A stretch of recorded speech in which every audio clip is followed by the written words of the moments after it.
As we know, this video is all about risks of cryptocurrencies, so there are 5 methods of hacking: is 51% attack, typo squatting, routing attack, Sybil attack, and phishing. All these methods are done by a person or a group who are skilled or have kind of experience with computer technologies such as blockchain. In this video, we will discuss everything in detail, so stay tuned with us. Every information in this video will be enough to have some knowledge about it, which will definitely help you in future, so let's get started.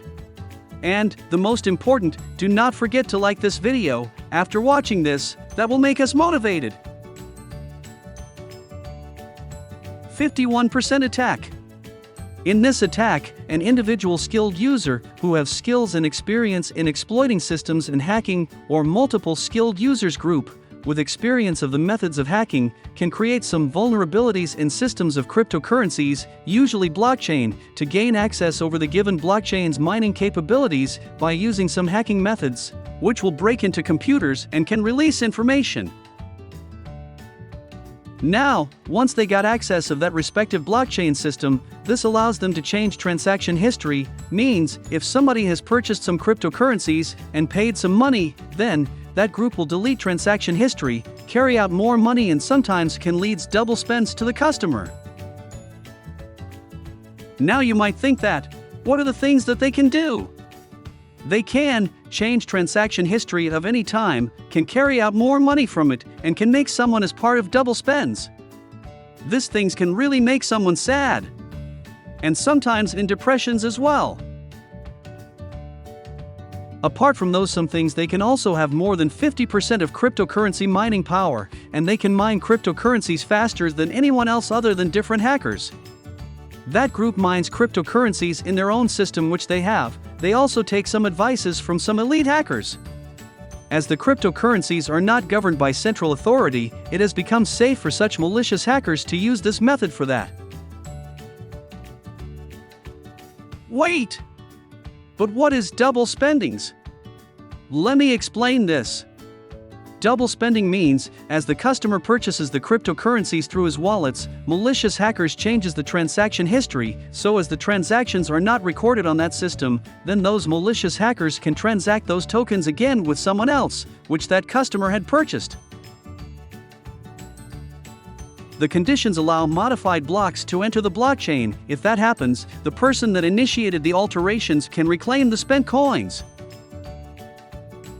The next one is typo squatting. It involves malicious or fake group can create their own website, then they will install some malware and access your personal information, or sometimes will ask login through your crypto wallets on websites.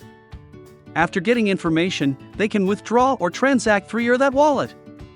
This includes fake URLs of websites.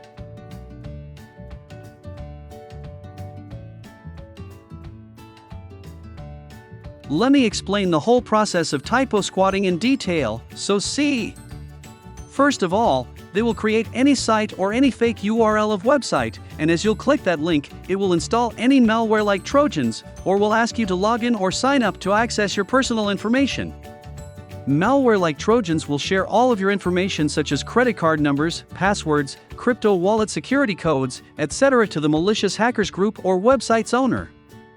Once they get all the data, they will withdraw your coins from crypto wallets, or can transact within it as your personal information not anonymous to them. And after transaction, you'll receive messages like, you have transacted this much amounts. And eventually, this will make you sad and depressed. Consider this before clicking any anonymous URLs. Next one is routing attack.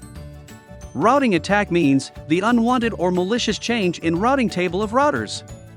As the cryptocurrencies rely on internet service providers, ISPs, they make it possible for their customers to surf the web, conduct the business, shop cryptocurrencies online, etc., and which facilitate online traffic, means all the data about it is stored in their database. Once the data is transferred to the ISP, malicious hackers intercepts the data as it is sent to an ISP and split the network of computers, or nodes, into partitions. For now, we will see 2 partitions. Actually, there can be so much partitions, this may or may not depend on the respective currency. Once the partitions has been created, the hacker is then able to create large amounts of fraudulent transactions in one partition, so that when the partition comes down, then truthful transactions are rejected by the network and the fake ones are legitimized.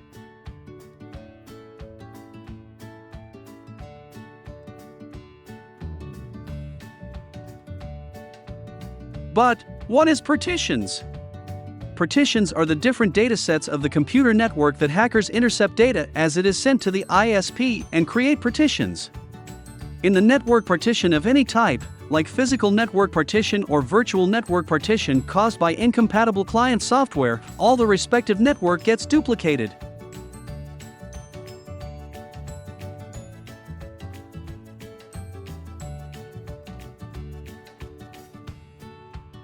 Now, hackers have access of all the data and in the transactions created by the customers. Then what happens next? Let me explain. After accessing all the data, the truthful transactions can be deleted, fake transactions are created, and fake ones are legitimized, so everyone will see the fake transaction happened, but they won't know. All the process is done by those malicious hackers. Next we will see Sybil attack. Sybil attack is much like distributed denial of service, DDoS, attacks. In this attack, the malicious attacker floods a server with internet traffic to prevent users from accessing connected online service and sites. Malicious attacker who doing Sybil attack uses a single node or network of computer to operate many active fake identities or Sybil identities simultaneously. This aims to undermine power in a reputable system by gaining majority of influence in the nodes. The majority of nodes are controlled by one party but are flooded with multiple requests from forged identities. This prevents legitimate requests by causing a system crash.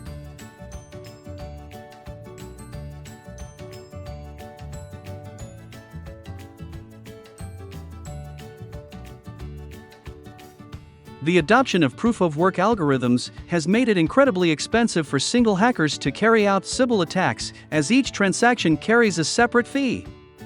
So far, there have been no successful Sybil attacks on a major cryptocurrency. Now the last attack that can happen through phishing. Phishing attacks aim to convince victims to part with information by clicking on malicious links and entering personal data, revealing our passwords, etc. Sometimes, we get a spam calls from malicious attackers that is related with this attack. They are often disguised as a request from a trusted third party. Nowadays, there are so many attackers using phishing as their technique to get access of public's private accounts and their personal information. Phishing is a popular hacking technique and, if convincing, can compromise almost any online network. Phishing attacks generally take the form of an email, where they ask every information, and one who gives it can be part of that attack.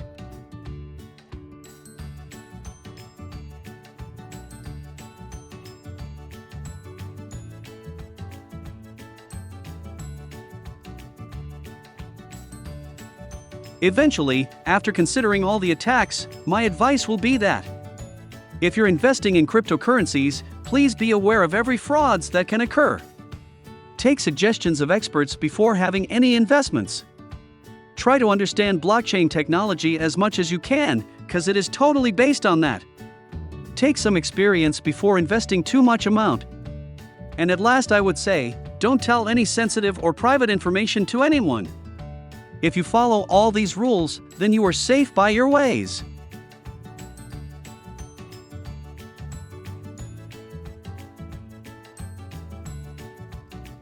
For today, this will be enough, and like this video, and make sure you have subscribed our channel.